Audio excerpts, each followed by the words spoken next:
I switched from the MacBook Air 15-inch from 13-inch 2 months ago, and here's everything that I can share. Yes, a few months ago, I got this 15-inch MacBook Air from beyond the box because I believe that it made more sense for me as a content creator.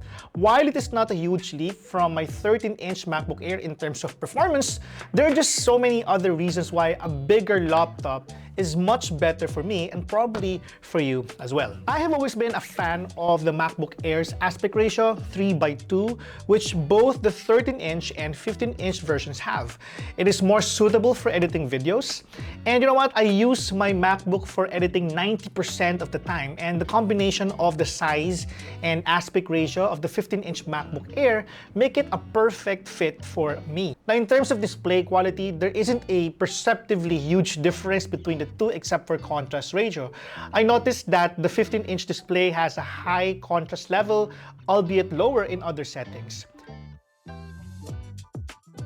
This is not exactly my department, but I believe that it's because we're looking at a bigger display here, thereby dispersing the level of values on other settings. This is absolutely not an issue for me, and it just gets the job done for as long as I am aware of the difference. Now, in terms of display, in the end, size matters a lot. It makes a lot of difference for me.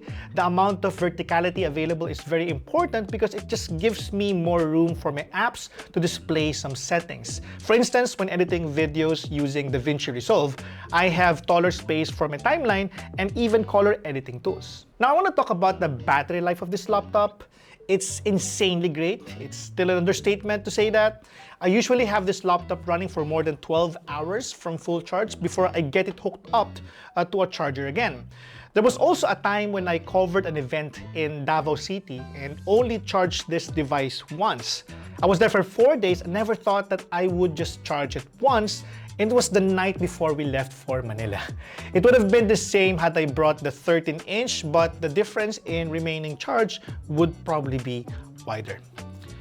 Now, just to echo back on the sound performance of the 13-inch and the 15-inch from my previous video, you'll get really better performance on the 15-inch than the former.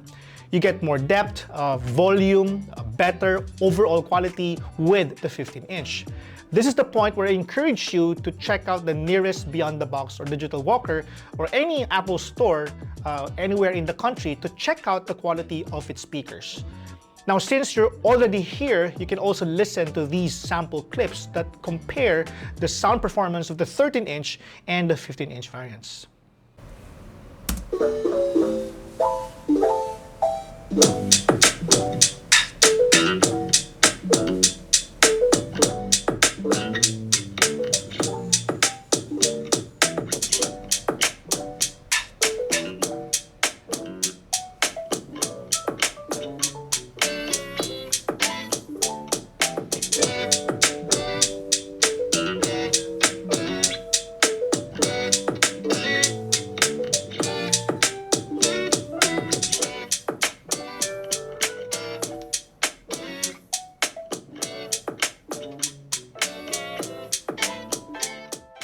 Now that macOS Sonoma is out, there's just so many things to love about the MacBook Air with a bigger display.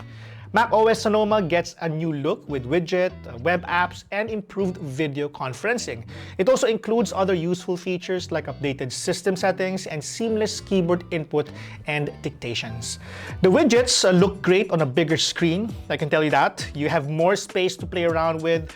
Plus, you can now use widgets from your iPhone if you're using Continuity. Right?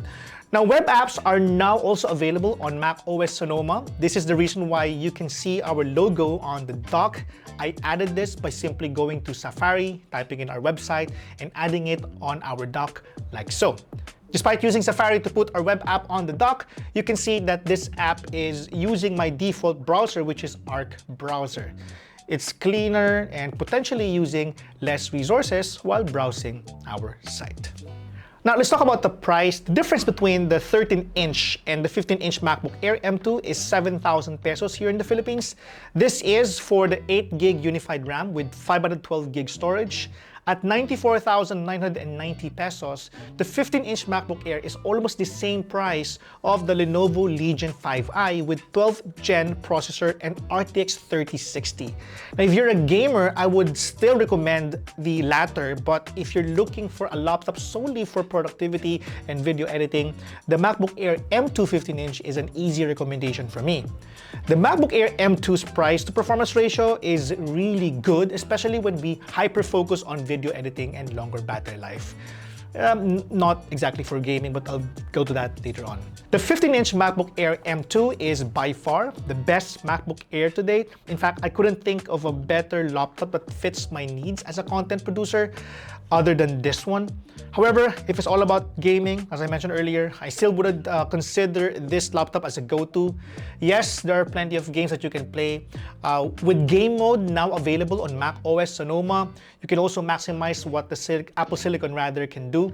But at the end of the day, it would be best to have this laptop and another Windows handheld gaming device to complete your arsenal. Maybe just like the ROG Ally or the upcoming Legion Go. The MacBook Air M2 series, both 13-inch and 15-inch, are now available at Beyond the Box and Digital Walker. You can check out the links in the description below where you can buy them. They also recently opened the pre-order gates of the iPhone 15 series. I cannot wait to try the phone out myself and compare it to the iPhone 14 Pro Max. Be sure to check out our upcoming videos about it very soon. This has been Gian of Gadget Pilipinas. Thank you so much for watching. Salamat po, and I'll catch you on the next video. Bye!